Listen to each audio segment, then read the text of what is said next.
The KBF people who come in that I serve or used to see on Twitter are really excellent, and they're even way ahead of people like Sargon when it comes to their ideas about the lockdown.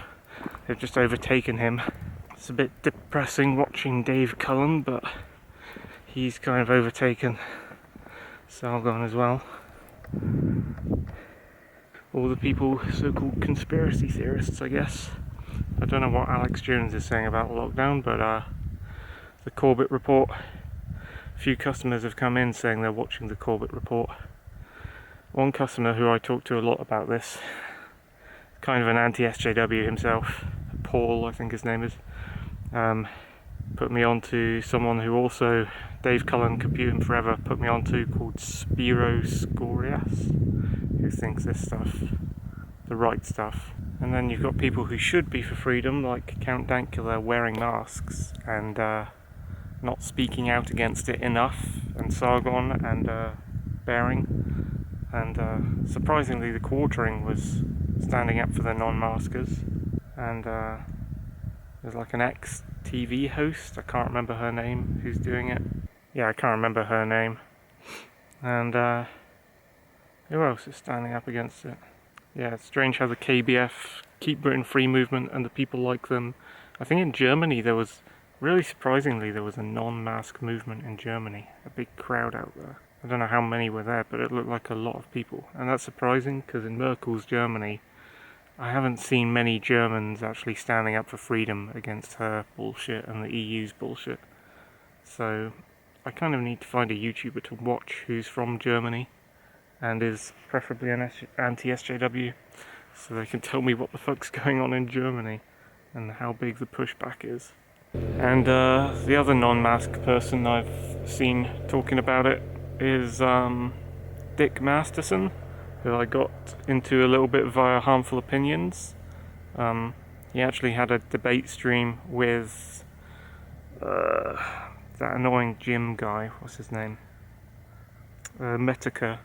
Mr. Metica, and Metica was arguing, I guess he was sort of arguing for the lockdowns, because he's like, virus is not a flu man kind of thing, and Dick Masterson was arguing for freedom and liberty, like you don't need to put on a fucking mask, like you shouldn't have a government mandating you to do anything, tell you to do with your body or whatever, you know. It's authoritarian, and it's basically what the commies in the far left are pushing for. So it's nice watching Dick Masterson, his very bombastic, funny personality, talking about kind of our cause, I guess, freedom stuff, and doing it where Dankula hasn't been doing it enough. Dankula's pushing for freedom in a lot of directions, like especially against the SNP, which I applaud him for, but him and Sargon aren't pushing for freedom at all in the direction of the mandates of the lockdown and things, and ending the lockdown. Very puzzling. I think it's because people like Sargon have way too much faith in Boris Johnson when he's basically betrayed the fuck out of all of us, and the Conservatives are not Conservatives. They're a far left party. They're just the least far left of all the options that we got to vote from.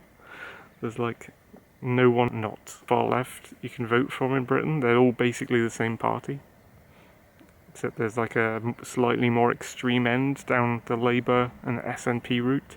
See, Scotland's essentially got communism right now because it's got the SNP voted in for some reason. Maybe people were fooled by the word nationalist in the Scottish National Party, but they're not national at all.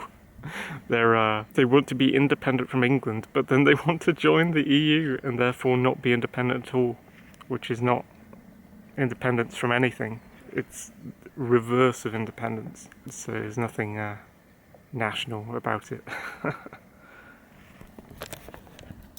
It's a 25 degrees C day.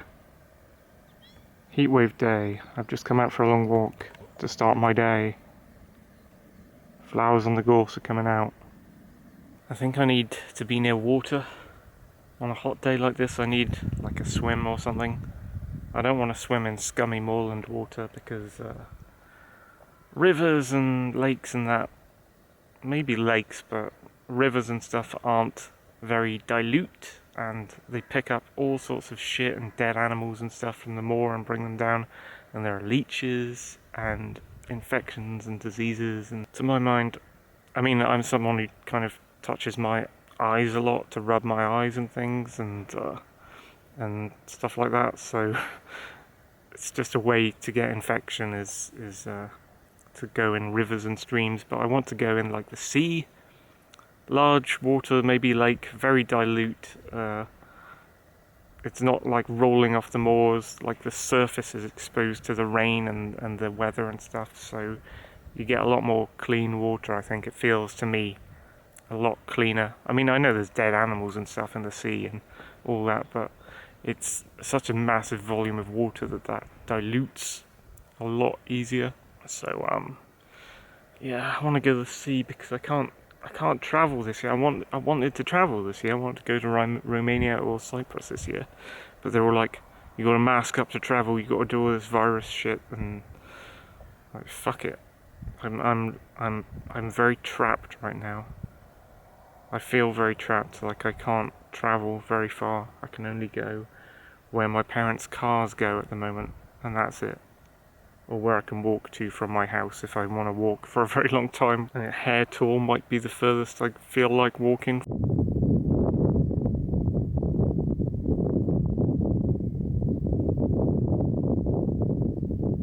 Then there's also Leilani Dowding, who's like a model I used to know of when I was younger. Like, she's a non-masker and kind of KBF basically movement, and she's pushing against the bullshit. So it's nice to see some famous faces pushing it, and I guess quite a lot of attractive people. That also helps the cause when people like that are pushing it. I've seen a lot of those. I'm really astounded when I was on Twitter, just the immensity of the KBF movement, like their strength in numbers. I don't think it's majority, but I think there's a lot of them, to be honest, a lot more than I thought, which is good for pushback. There we go, bit of a Moor vlog for you, walking on the downs with a bit of a ramble, and it's a very hot day.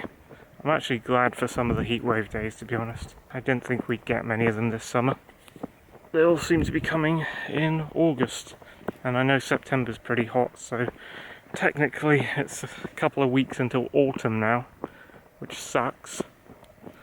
The government have stolen our summer from us, and we should be very, very angry with them for it. So technically in a couple of weeks, September, autumn.